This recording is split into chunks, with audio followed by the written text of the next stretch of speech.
नीतीश कुमार शारीरिक और मानसिक तौर पर फिट नहीं है उस पद पर रहने के लिए। और ये बात हम धमके की चोट पर कह रहे हैं, कैमरे पर दावा कर रहे हैं कि अगर है दम तो मेडिकल सर्टिफिकेट जारी कर दीजिए। लोग हम कोई किसी पर इल्जाम लगाते हैं तो कहता है कोर्ट में ले जाएंगे। हम नीतीश कुमार में दम है तो हमको कोर्ट में ले चलेंगे, वो मानसिक तौर पर स्वस्थ है। हम कह रहे हैं कि मानसिक तौर पर ये आदमी स्वस्थ नहीं है, गंभीर बीमारी इनको है। और अगर हम गलत बोल रहे हैं तो हमको कोर्ट में ले चलिए, मानहानि कीजिए, हम पर केस कीजिए। नीतीश कुमार गंभीर मानसिक बीमारी से जूझ रहे हैं, वो मुख्यमंत्री पद पर रहने के स्थिति में नहीं है।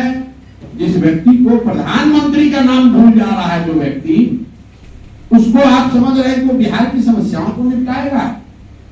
जिस व्यक्ति को अपना नाम भूल जा रहा है, जिस व्यक्ति को यह नहीं पता चल रहा है कि अभी राष्ट्रगान चल रहा है कि कोई कव्वाली गान बज रहा है।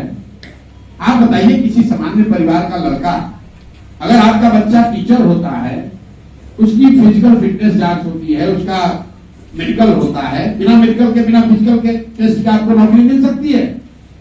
मुख्यमंत्री का फिजिकल फिटनेस कोई नहीं देख रहा है। और हम तो आपको कह रहे हैं, उनका एक मंत्री, उनका ही मंत्री आपको कल कोर्ट में केस किया है हमारे ये कहने पर कि भाई समाज में चर्चा है कि इसने अपने बेटी का टिकट पैसा देकर खरीदा है। ये कहने पर जाके केस किया है।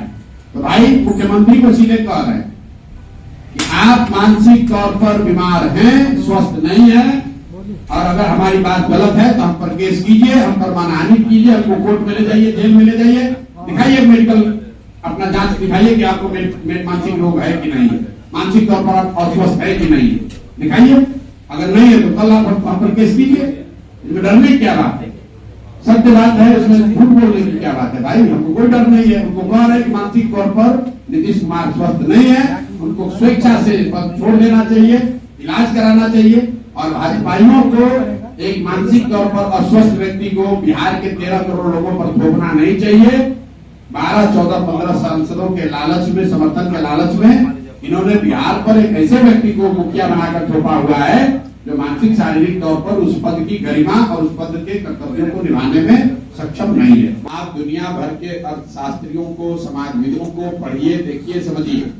गरीबी से निकलने के 3 ही रास्ते हैं। किसी भी समाज, किसी भी व्यक्ति, परिवार के पास गरीबी से निकलने का 3 ही रास्ता है।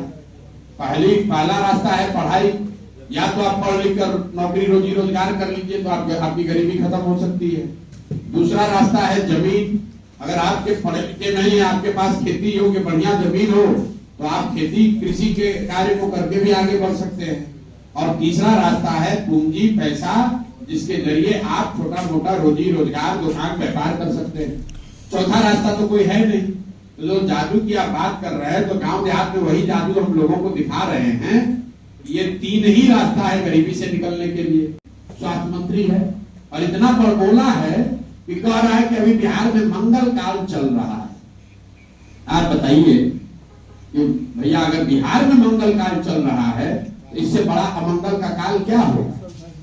भाई बिहार में मंगल काल चल रहा है उन चंद नेताओं के लिए जो नीतीश कुमार के इर्द गिर्द बैठकर समाज का खून चूस रहे हैं, समाज से पैसे उगा रहे हैं। देश में अमृत काल चल रहा है, लेकिन वो मोदी जी के लिए चल रहा है। जिस बिहार में 100 में 80 लोग दिन में 100 रुपया नहीं कमा रहे हैं, जिस बिहार में 50 लाख से ज्यादा बच्चे अपना घर परिवार छोड़कर रोजी रोजगार करने के लिए बाहर गए हैं, उसको अगर आप मंगल काल कहते हो तो ये आपकी सोच और आपके चरित्र को दिखाता है।